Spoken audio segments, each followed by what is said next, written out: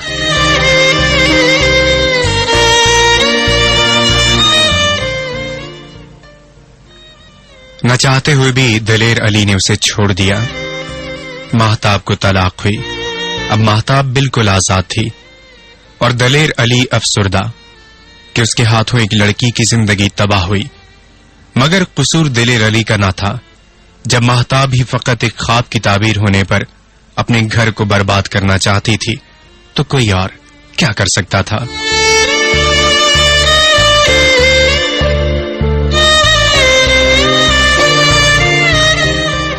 دلیر علی نے جس دن اسے طلاق دی تو جاتے ہوئے اسے بس یہ کہہ گیا کہ چند دلوں میں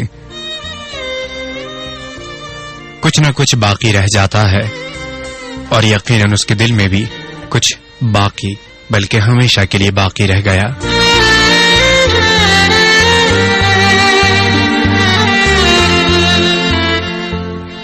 اس نے ماہتاب سے کہا کہ کچھ ہی دنوں میں گاؤں سے تمہیں کوئی لینے آ جائے گا، جب تک تم یہیں رہو گی۔ ماہتاب بھی اس دن کے بعد سے گھر سے نہ نکلی، نہ ہی مظہر سے ملنے گئی۔ دل کسی چیز کو نہ چاہتا تھا، کوئی تو پھانس اس کے بھی دل میں چبھی ہو گئی۔ اس بات کو چند ہی دن گزرے تھے کہ سامنے والی خالہ یعنی مظہر کی پھپھو ماہتاب کے نہ آنے جانے پر شکوہ کرتی اس کے گھر جب آئی تو ساتھ میں ایک دعوت نامہ بھی لے کر آئی، اور وہ دعوت نامہ تھا مظہر کی شادی کا۔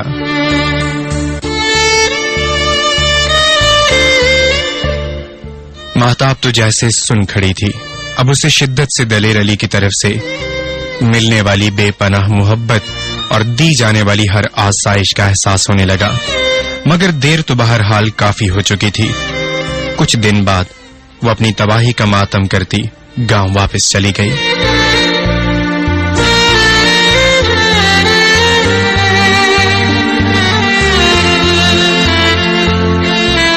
دوسری طرف دلیر علی کی زندگی میں داخل ہونے والی دوسری عورت یعنی مونا نے نہ صرف اسے ذہنی سکون و آرام فراہم کیا، بلکہ ہر قدم پر، ہر دکھ پریشانی میں اس کے ساتھ کھڑے ہو کر یہ ثابت کر دیا کہ مرد کی محبت ہی عورت کی زندگی کا اصل مقصد ہوتی ہے، چاہے پھر وہ مرد کتنا ہی کالا، کم شکل و صورت کا ہی کیوں نہ ہو۔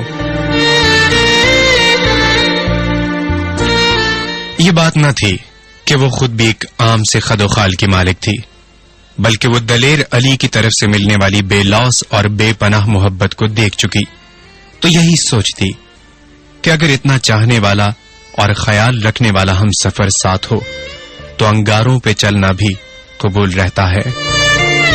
یہ تو بس ہمارے دماغوں کا خلل ہوتا ہے کہ صورت کو سیرت پر فوقیت دیتے ہیں اور سپنوں میں ایسے کسی شخص کو چاہتے ہیں، اور حقیقی دنیا سے کراہت سی محسوس ہوتی ہے۔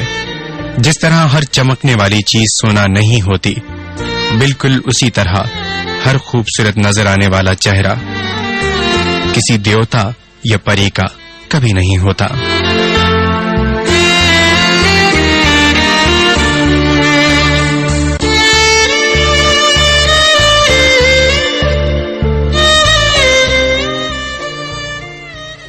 مرد کے لیے پہلا انتخاب خوبصورتی ہی کیوں نہ ہو، مگر ایک عورت مرد کی صورت سے نہیں بلکہ اس کی محبت سے محبت کرتی ہے، اور بڑوں نے ہمیشہ یہی بتلایا ہے۔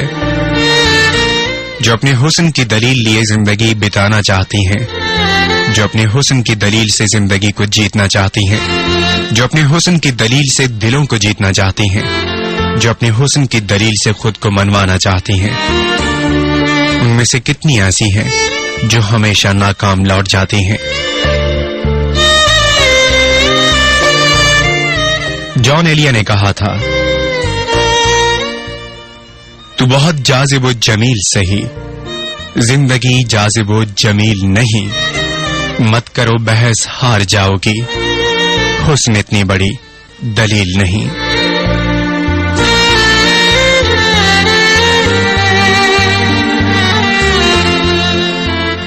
مت کرو بحث ہار جاؤ گی، حسن اتنی بڑی دلیل نہیں۔ ایک گھر بنا، ایک رشتہ جڑا، اور پھر وہ وقت بھی آیا کہ وہ رشتہ ٹوٹ گیا۔ دو لوگوں نے مل کر جو قافلہ بنایا تھا، جس میں کچھ خواب تھے، کچھ خواہشات تھیں، کچھ سپنے تھے، وہ سب کچھ ٹوٹ گیا۔ نہ کہیں وہ مان رہا، نہ کہیں وہ محبت رہی۔ ایک راستے سے پھر دو راستے بن گئے، اور ایک ہی راستے کے مسافر دو الگ الگ راستوں پر چل پڑے۔ اور ایک پازیب جس کی جھنکار سے اس کے ہونے کا ہمیشہ کہیں نہ کہیں احساس باقی رہتا، مگر نخرے میں وہ بلا کی مغرور تھی۔ کسی کالے یا ساملے حبشی جیسے شخص کو دیکھنا بھی اپنی توہین جانتی تھی۔ بس دن رات نہ جانے اسے کسی شاہزادے کے خیالوں میں وہ ہمیشہ غرق رہتی۔ کبھی کبھی تو اسے اپنی ماں کی آواز، بلکہ بہت قریب بیٹھے کسی بھی شخص کی آواز سنائی نہ دیتی۔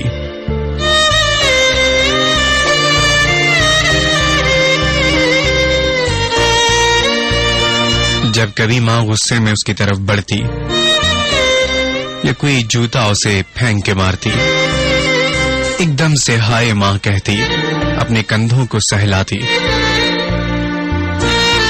اپنی ماں کی طرف چل پڑتی۔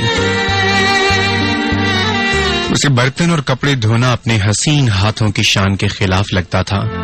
روٹیاں اس لیے نہ تھاپتی کہ بھٹی کے آگے کام کرنے سے رنگت کہیں سانولی نہ پڑ جائے۔ ہانڈی پکانی اسے آتی نہ تھی، اب لے دے کے رہ گیا گھر کے جھاڑو کا کام، تو وہ یہ کہہ کر ٹال جاتی کہ اماں تمہیں تو پتا ہے نا کہ مجھے دھوئیں مٹی سے نزلہ ہو جاتا ہے، میں یہ سب کچھ نہ کر سکوں گی، اور یہ مویا جھاڑو یہ کام مجھ سے نہ ہو سکے گا۔ اکلوتی ہونے کی وجہ سے اس کے ابا نے اسے خوب سر چڑھا رکھا تھا، اور اماں سارا دن اس کے مستقبل کی فکر میں نڈھال رہتی۔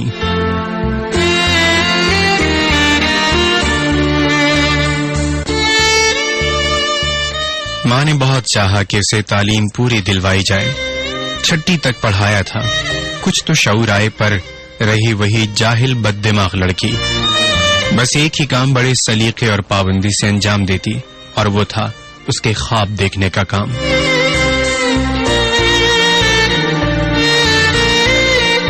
ماں کو اکثر گھر کے کام خود ہی کرنے پڑتے، کیونکہ اتنا عرصہ جو اپنی اس لاڈلی بیٹی کے ساتھ گزار چکی تھی، وہ جانتی تھی کہ اسے کسی کام کا کہہ دینا یا اس کام کا نہ ہونا دونوں ایک ہی باتیں ہیں۔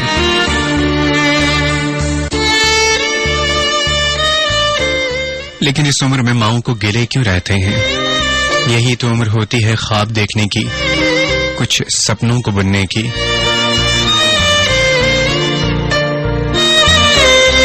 لیکن اب اتنا بھی کوئی سپنوں میں کیوں کر کھو جائے؟ اسی لیے تو کہتے ہیں خواب تو ہوتے ہیں دیکھنے کے لیے، ان میں مگر جا کے رہا نہ کرو۔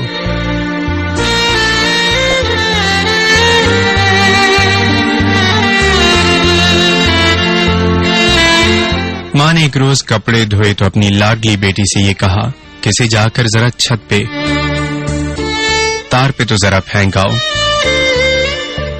کافی دیر ہو چکی، لیکن بیٹی جی نیچے اتر کر نہ آئی، تو ماں نے جوتی ہاتھ میں تھامی اور سیدھی چھت پر چلی گئی۔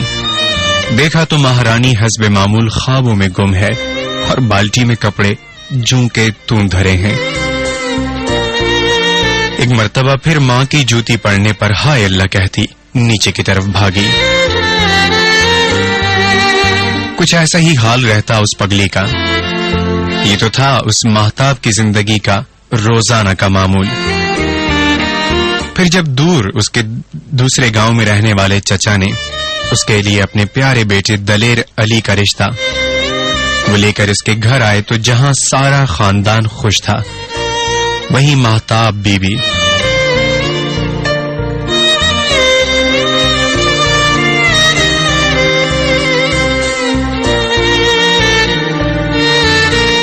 اپنی سکھی رشیدہ کے ساتھ بیٹھے آنسو بہا رہی تھی کہ اماں ابا کی تو عقل پہ پتہ نہیں تالے پڑ گئے جو میری شادی اس کلموئی کے ساتھ کر رہے ہیں میں تو مرتی مر جاؤں گی پر اس لنگور سے شادی کبھی نہ کروں گی مگر ہوا وہی جو بزرگوں کا فیصلہ تھا دلیر علی یوں تو کالی رنگت کا عام سے خد و خال کا لمبا چوڑا نوجوان تھا مگر آس پڑوس کی سبھی خالائیں اس سے بہت متاثر ہوا کرتی اور پھر کہتے ہیں نا شوق دیدار میں لمحے نہیں دیکھے جاتے شوق دیدار میں لمحے نہیں دیکھے جاتے وصف اچھے ہوں تو چہرے نہیں دیکھے جاتے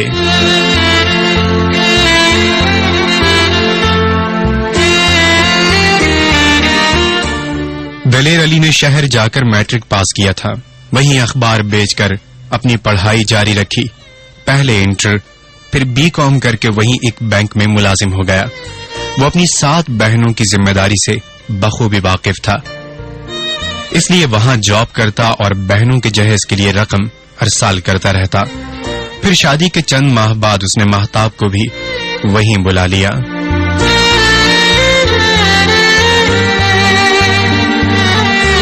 ویسے دلیر علی جس فلیٹ میں رہا کرتا اس کے سامنے والے فلیٹ میں ایک لڑکا اپنی پھپھو کے ساتھ مقیم تھا شاید وہ بھی کہیں سے وہاں پڑھنے آیا تھا جب مہتاب کا ان کے فلیٹ میں آنا جانا شروع ہوا تو وہیں اس کی ملاقات مظہر سے ہوئی جو ہو بہو اس کے خیالوں کے شاہزادے کی طرح تھا وہ پاگل لڑکی دل ہی دل میں اس کی چاہت کا دم بھرنے لگی اور اب بہانے تلاش کرتی رہتی کہ کسی طرح سے دلیر علی سے لڑا جائے بدقسمتی سے وہ اب اس کا شوہر ہے اسے جب کوئی بات سجھائی نہ دیتی وہ پہروں بیٹھ کر یہ سوچا کرتی کہ آخر ایسی کون سی بات ہے جسے دلیر علی کو کچھ کہا جائے اسے شدید غصہ آنے لگ جائے بات کسی طرح سے خراب ہو اور اس کی اس منحوس سے جان چھوٹ جائے جب کوئی بہانہ نہ ملتا تو ایک بہت تکلیف دینے والا بہانہ اسے یاد تھا وہ دلیر علی کو اپنے خوبصورت اور دلیر علی کے بدصورت ہونے کے تانے دیا کرتی جسے وہ بالکل برداشت نہ کر سکتا نتیجہ کیا نکلا وہی کہ دلیر علی نے اپنی کولیگ مونا سے شادی کر لی اور اسے ایک الگ گھر میں رکھا مونا نے اسے معمولی سے گھر کو ایک خوبصورت گھر میں بدل دیا گو کہ وہ مہتاب کی طرح بہت حسین تو نہ تھی مگر سلیقہ شعور اور شوہر کی عزت کرنے والی بلند اخلاق کی لڑکی تھی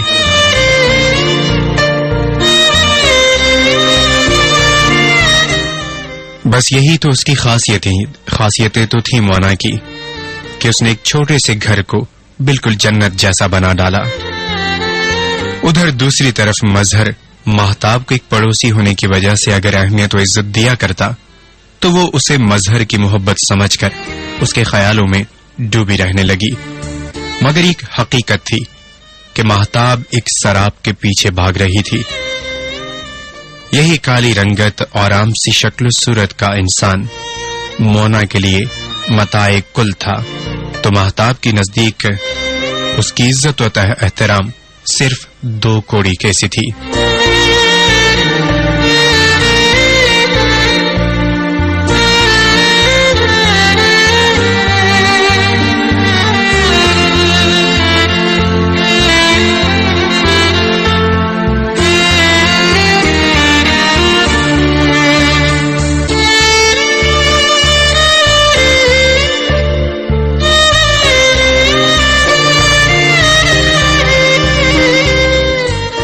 مہتاب نے کئی بار دلیر علی کو برا بھلا اور نہایت سخت لفظوں سے نوازا مگر ایک روز جب وہ کام سے تھکا گھر لوٹا اور مہتاب سے نہ چاہتے ہوئے بھی ایک کپ چائے کی فرمائش کر بیٹھا تو مہتاب نے ساری حدیں ہی توڑ ڈالی. اس کے منہ پر کہہ ڈالا کہ وہ پہلے دن سے ہی اس سے شدید نفرت کرتی ہے.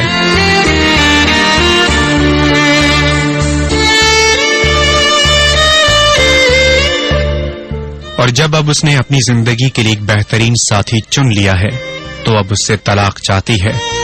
ایک گناہ تو شوہر کے سامنے کسی دوسرے مرد کی محبت کا دم بھرنا، اور دوسرا گناہ ہر سہولت میسر آنے کے باوجود طلاق کا مطالبہ کرنا.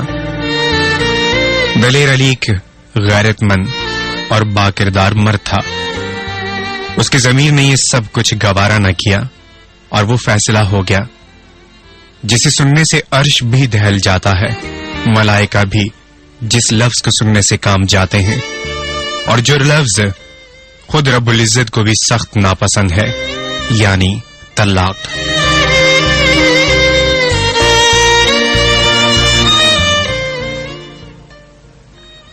نہ چاہتے ہوئے بھی دلیر علی نے اسے چھوڑ دیا. مہتاب کو طلاق ہوئی. اب مہتاب بالکل آزاد تھی اور دلیر علی افسردہ کہ اس کے ہاتھوں ایک لڑکی کی زندگی تباہ ہوئی. مگر قصور دلیر علی کا نہ تھا.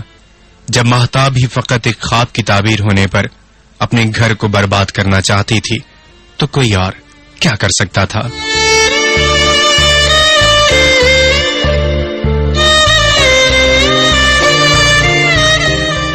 دلیر علی نے جس دن اسے طلاق دی تو جاتے ہوئے اسے بس یہ کہہ گیا کہ چند دلوں میں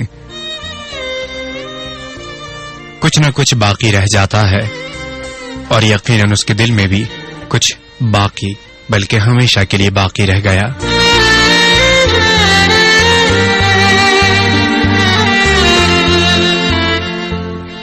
اس نے مہتاب سے کہا کہ کچھ ہی دنوں میں گاؤں سے تمہیں کوئی لینے آ جائے گا، جب تک تم یہیں رہو گی. مہتاب بھی اس دن کے بعد سے گھر سے نہ نکلی، نہ ہی مظہر سے ملنے گئی. دل کسی چیز کو نہ چاہتا تھا. کوئی تو پھانس اس کے بھی دل میں چبھی ہو گئی. اس بات کو چند ہی دن گزرے تھے کہ سامنے والی خالہ یعنی مظہر کی پھپھو مہتاب کے نہ آنے جانے پر شکوہ کرتی اس کے گھر جب آئی تو ساتھ میں ایک دعوت نامہ بھی لے کر آئی، اور وہ دعوت نامہ تھا مظہر کی شادی کا.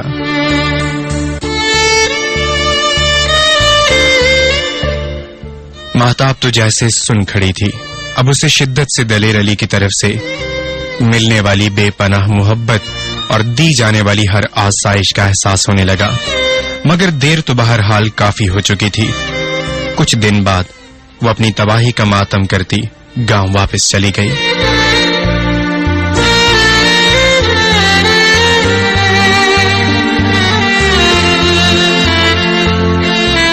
دوسری طرف دلیر علی کی زندگی میں داخل ہونے والی دوسری عورت یعنی مونا نے نہ صرف اسے ذہنی سکون و آرام فراہم کیا بلکہ ہر قدم پر، ہر دکھ پریشانی میں اس کے ساتھ کھڑے ہو کر یہ ثابت کر دیا کہ مرد کی محبت ہی عورت کی زندگی کا اصل مقصد ہوتی ہے، چاہے پھر وہ مرد کتنا ہی کالا، کم شکل و صورت کا ہی کیوں نہ ہو.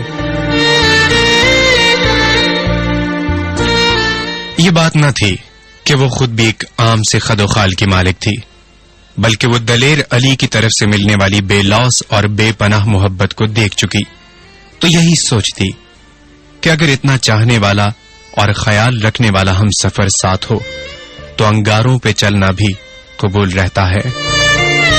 یہ تو بس ہمارے دماغوں کا خلل ہوتا ہے کہ صورت کو سیرت پر فوقیت دیتے ہیں اور سپنوں میں ایسے کسی شخص کو چاہتے ہیں اور حقیقی دنیا سے کراہت سی محسوس ہوتی ہے.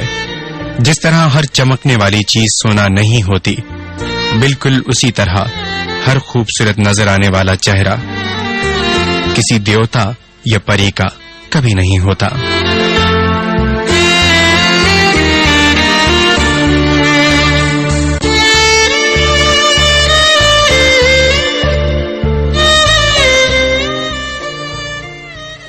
مرد کے لیے پہلا انتخاب خوبصورتی ہی کیوں نہ ہو، مگر ایک عورت مرد کی صورت سے نہیں